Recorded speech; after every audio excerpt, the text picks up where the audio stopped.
नमस्कार दोस्तों, मैं आपका दोस्त कपिल सैनी, सैनी जी मोटिवेशन में आपका स्वागत है। आज हम बात करने जा रहे हैं एक टॉपिक पर। कुछ लोग कहते हैं भगवान है और कुछ लोग नहीं कहते हैं भगवान नहीं है। चलिए आज जान लेते हैं भगवान है या नहीं है। आप कभी इस सारी जानकारी को लेना चाहते हैं, इस वीडियो को पूरा देखें और वीडियो को लाइक एंड शेयर जरूर करें। सीधी सी बात है कि आप कभी भगवान को मानते हैं तो कई लोग आपसे पूछते हैं कि भगवान है या नहीं है और आप उसका सही जवाब नहीं दे पाते हैं। कुछ लोग नहीं दे पाते हैं, आप लोग शायद दे भी दें। तो चलिए इसी टॉपिक पे आज बात करते हैं।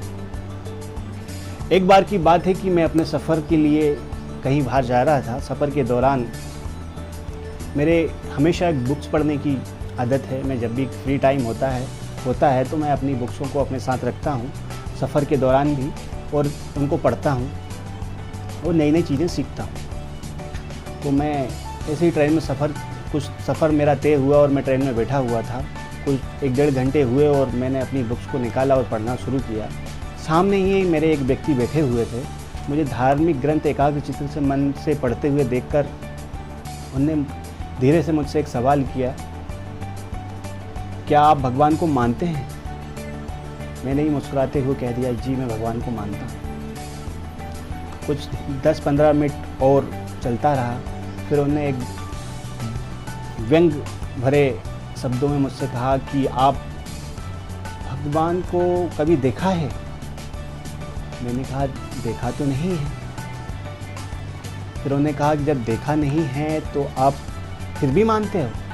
जो चीज़ देखी नहीं उसको कैसे मानते हो? मैंने वार्तालाप बढ़ाते हुए उनसे कहा कि जी मैं भगवान को मानता हूँ।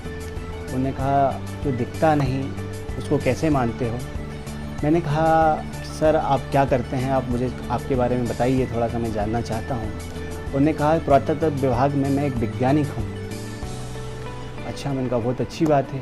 मैंने एक छोटा सा एक सवाल और कर सकता हूँ आपसे? मैं बोला कि ठीक है करिए, आप बताइए। मैं कह रहा हूँ कि वैज्ञानिक हैं आप तो आप मन को मानते हैं? उन्होंने कहा मन को मैं मानता हूँ और मन को मानने का मेरे पास एक रूप भी है कि हमारी एक संस्था मनोवैज्ञानिक के रूप में काफ़ी काम करती है जो मन को मानती है कि मन होता है।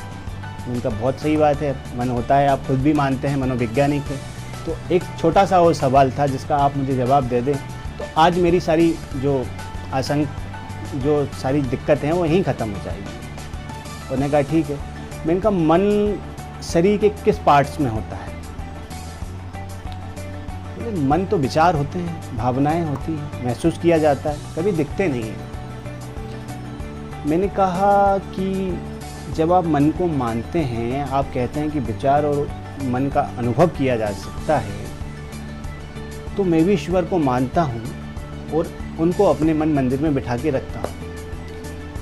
उस मन मंदिर में जब ईश्वर विराजमान हो जाते हैं तो केवल उनका अनुभव किया जा सकता है, आपको वो दिखेंगे नहीं। क्योंकि जब आप अपने मन मंदिर में बिठा लेंगे तो आप महसूस कर पाएंगे कि भाई मेरे दिल में क्या चीज़ है, मेरे मन में क्या चीज़ है, और आप उसका अनुभव कर सकते हैं। जब मैंने अपने ईश्वर को अपने मन रूपी मंदिर में बिठा लिया है तो आपको कैसे दिखेंगे? कभी आपको ईश्वर को देखना है तो आपको भी ईश्वर को अपने मन मंदिर में बिठाना होगा तो आप देख पाएंगे। और कभी आप मुझे बता पाएँ कि मन का स्वरूप क्या है, आपने मन को कैसे देख सकते हैं, तो मैं अभी उस मन में से निकाल कर अपने ईश्वर को आपको दिखा दूंगा। क्योंकि मैंने तो ईश्वर को मन में बिठा चुका हूँ, इसलिए मुझे साक्षात दर्शन होते हैं।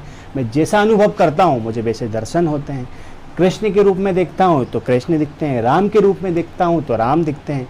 आपको भी अनुभव करना है तो आपको उसे अपने मन मंदिर में बिठाना होगा। वो व्यक्ति मेरी बातों को सुनकर एकदम मौन हो गए और मुझसे कहने लगा कि आपको कभी दिल को कोई ठेस पहुँची इसलिए मैं माफ़ी मांगता हूँ, और आज तो आपने मेरी आंखें खोल दी। इस छोटी सी कहानी के माध्यम से मैं आपको ये बताना चाहता हूँ कि जीवन में आप कभी ईश्वर की कल्पना करते हैं तो आपको साक्षात दिखेंगे वो, मगर उसके लिए आपको उनको मोह माया सारी चीज़ें छोड़ के अपने मन अपने दिल में उनको बिठाना पड़ेगा। क्योंकि मन मंदिर एक ऐसा है जहाँ उनकी स्थापना होने के बाद ईश्वर आपको साक्षात दिखते हैं और आप जो कहेंगे वो सब कुछ होगा। इस कहानी को आप लाइक एंड शेयर और ज़्यादा से ज़्यादा शेयर करें कि दूसरों तक पहुंच सके। और ऐसे जो कई लोग हैं जो कहते हैं भगवान नहीं है, उनको सभी लोगों को जवाब मिले।